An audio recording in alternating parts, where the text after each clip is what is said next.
So it is the day before the gig, actually kind of the evening before the gig, and normally when I do these vlogs I would do it the morning of, but my schedule tomorrow before the gig is pretty jam-packed. I'm going to be rushing just to get out the door. Like as an example, my first clients are coming in at 6 a.m. tomorrow, and that's going to be 2 people in that time slot, 2 people in the next time slot, 3 people in the following time slot, 3 people in the time slot after that, and 2 people after that.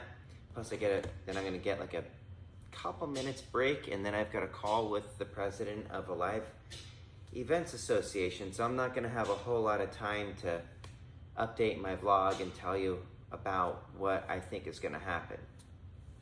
So anyways, tomorrow is the day of the gig. It's gonna be at a school at 2:15 in the afternoon after a jam-packed morning. I am a bit nervous about this. You know, it's been a while since I've done a school because of the whole pandemic. There wasn't really a lot going on as far as like my motivational speaking school assemblies. And then on top of that is I injured my shoulder on Monday, and it was, you know, like even just doing things like putting the dishes back in the cupboards was like agonizing. I wanted to cry when I was taking out the garbage. So I went to my acupuncturist to see if she can put me back together to get me in performance shape. And even though it's doing better, it still hurts just to lift up with that like that. If there was any weight, like I could feel right there. So even just lifting up that steel bar overhead when it comes time to show the audience, I'm a bit nervous about that. But generally speaking, once the adrenaline of the stage hits, I should be okay, but we'll see.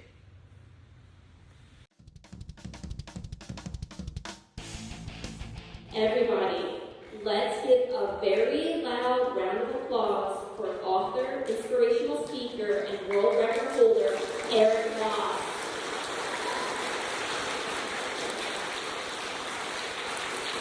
Good afternoon, everybody. Can everybody hear me okay? Good. So as you've already heard, my name is Eric Moss, and I'm going to perform some feats of strength for you today. Now, it's important for you all to understand that everything that you are about to see today is in fact real. Nothing has been gimmicked in any way, shape, or form. Everybody understands that, right? But beyond the feats of strength is I'm going to teach you the mindset strategies that I learned that allow me to do the things that I can do. I'm going to teach you how to break the chains that prevent you from achieving your dreams.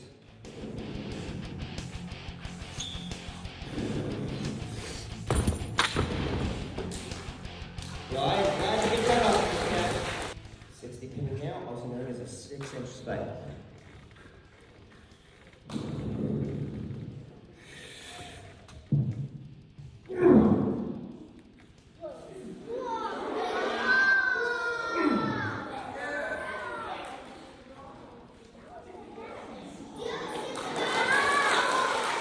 Next one up, this is a horseshoe. Horseshoe.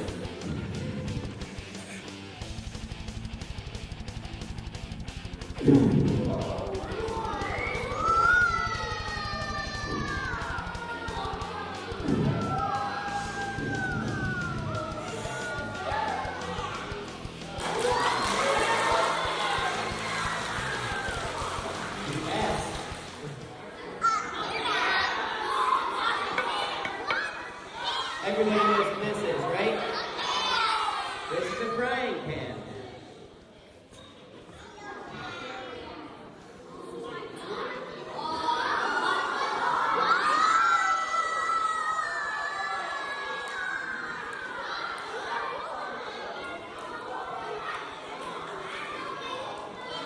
Now we're cooking. And what I'm going to attempt to do is take this nail, put it through the wooden board, hopefully popping the glue on the other side.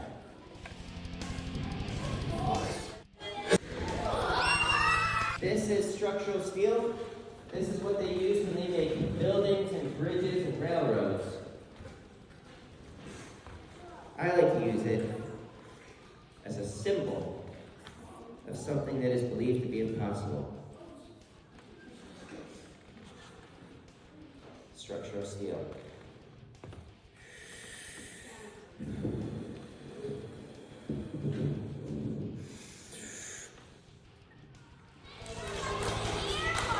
Not finished yet.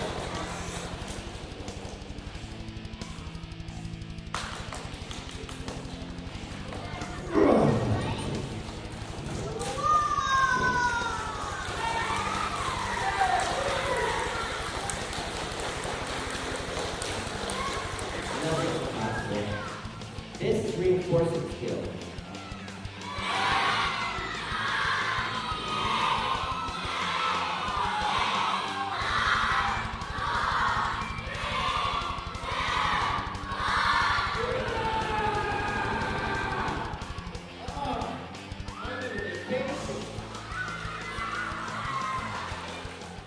What I'm going to do with this next is I'm going to take it home, I'm going to clean it up, and then I'm going to paint it.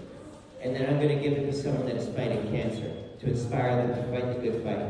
So if anybody knows anybody that would like this ribbon, please let me know and I will be happy to dedicate it to them. All right, so I just got back from work after having done the gig earlier. Today was a very jam-packed day. As you've already heard, my morning was pretty jam-packed. Just a couple minutes break before it was time to leave for the gig. My shoulder this morning was still hurting a bit. And I was nervous how it was gonna go into the gig. I knew I would be able to do it because I've gone into gigs worse. You know, there was one time, actually there was one time when I was in 3 days out of recovering from the flu. There was another time that you had seen in a recent vlog where I was still kind of recovering from the flu, but that was a little bit longer out. And there was another time when I injured my thumb. It was 2 shows that were going to be back to back, and I injured something in my hand called my thenar eminence, which controls this part of your thumb, in the first show. And I still had another show to do after that. And then there was another time when I went into a show with my back going into spasm. So this one, I knew that the shoulder would hurt, but having experience in the past, I figured when the adrenaline hits, I'll be okay. And during the feats of strength portion, or the main feats of strength portion, I was. Lifting that steel bar up overhead may have done me in. When I am doing a feat, I have a setup where I will hold it up overhead, and that's partially so that the audience can see the feat that I'm about to do. It also kind of sets my mind on what it is that I'm doing. It's part of the setup process. That's what sets my mind at ease, and it's a necessary component of the feat. So that probably also irritated my shoulder. When I was leaving the gig, in the car ride home, when the adrenaline wears off, that's when my shoulder really started to hurt. I could feel it tightening up during the motivational speaking part. But during the car ride home, back to work, I was like, oh, this is gonna be bad. And I even had to have my clients load up their own stuff, which I normally just do it for them. Now, going to the gig, I wanted to update the vlog when I got there, but today was a bit of Murphy's Law in effect. When I put the thing into my GPS, it started taking me in the wrong direction. And I was like, this doesn't seem right. So I called up my wife, and I'm like, can you look up this school real quick and find the address on here to make sure I got it right? And she found it, and I had to course correct in the middle of it. Luckily, I got there with enough time to set up all my stuff without issue. I ended up arriving a half hour in advance when I shoot for an hour. So that's too close for comfort, but that's why I shoot for an hour, just in case something like that happens. I'll just make sure to print out the contracts and stuff like that and have it with me so that I don't have to call her up because God forbid she's not able to pick up the phone at the moment. Now also, going into this one, my stomach was also kind of hurting. Don't know why, didn't eat anything unusual, and it seemed to pass after I was on stage.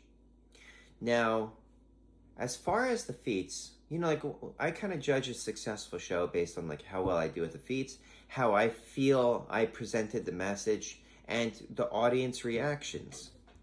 So all the feats went without issue. Even though my shoulder was hurting, it didn't seem to really bother me until after the gig. I mean, going into the nose bend, my shoulder was hurting. And it was very noticeable at that point, but if you know anything about what it's like to bend a steel reinforcing bar on the bridge of your nose, having a painful shoulder is not that big of a deal compared to the rest of it. The audience themselves were great. I mean, like, I can't really judge myself as a performer based on the quality of my audience, but this is an elementary school, and elementary schools can be a little bit all over the map, but the kids were quiet when I needed them to be quiet, and they were loud when I wanted them to be loud. You know, like, when I do that countdown, I'm like, if it's like 10, 9, 8, 7, leading up to the finale feat, then it doesn't give me that like surge that like when they're screaming it. On top of that, one of the things that I know that I had connected with the students is because one student actually came up to me after the fact, and I would assume that he was probably in 5th grade, but he was asking about if I believed that he can become a performing strongman. He wanted advice on how to do what it is that I do, which is one of the cool things also, you know, like, whenever there's another up-and-coming strongman, and you've heard me interact with some of them here on my YouTube channel in the past, I try to be supportive because others were supportive of me when I was an up-and-comer. And one of the things also is, if you were a magician and you tell people that you're a magician, they already know what a magician is. If you say that you're a juggler, they already know what a juggler is. If you say you're a comedian, they know what a comedian is. There's not that many people that even know what a strongman is. If you were to go onto the bash.com or whatever, one of these other directory-based websites where entertainers go to market themselves, there's not even a category for what it is that we do. It just has to be lumped in with circus acts. Nobody normally seeks out a strongman. That's why I have to put it out there. So, and one of the things that I tell some of the up-and-comers is, like, you need to get out there. You need to do shows because nobody even knows that we're a thing. And that if the art of being a modern-day performing strongman is going to continue and it's going to grow, then more of us need to put it out there.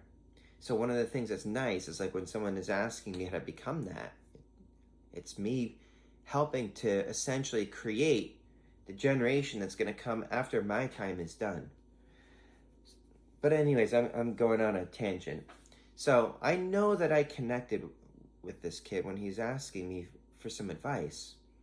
And one of the things, like, whenever it is that I give a motivational speech at any of these things, I know I'm not going to connect with every single person in the room. That would be overconfidence on the part of anybody. But what I'm really trying to do is I throw the message out there on everybody and hoping it lands on the ears that need to hear it. So when people come up to me after my shows and tell me how much it meant to them and stuff like that, that's almost as good as the check that I collect at the end, because like that tells me that I'm serving a greater purpose of inspiring people and keeping the torch of the strongman that came before me going.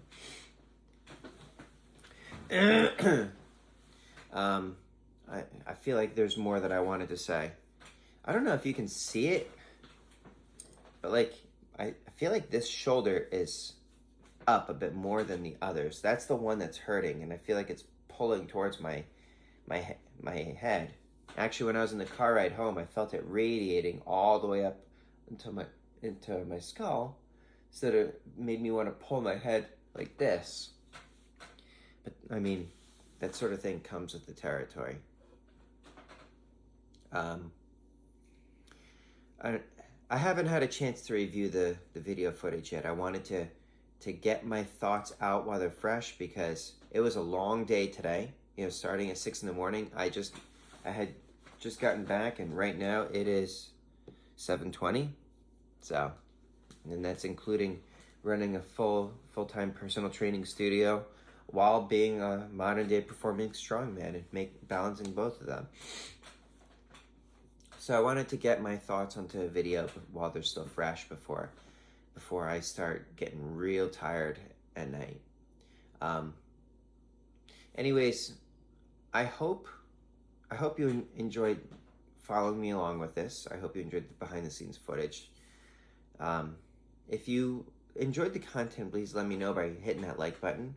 If you have questions or comments or anything like that, drop it in the comments below. If it's a question I haven't already answered, I'll get back to you with your own custom video. And it also lets me know what you guys want to see and what you guys want to know about. But that is it for today. Please stay happy, stay healthy, stay strong. Please stay safe, everyone. Using my other hand because it hurts to lift up that other one. Eric Moss, over and out.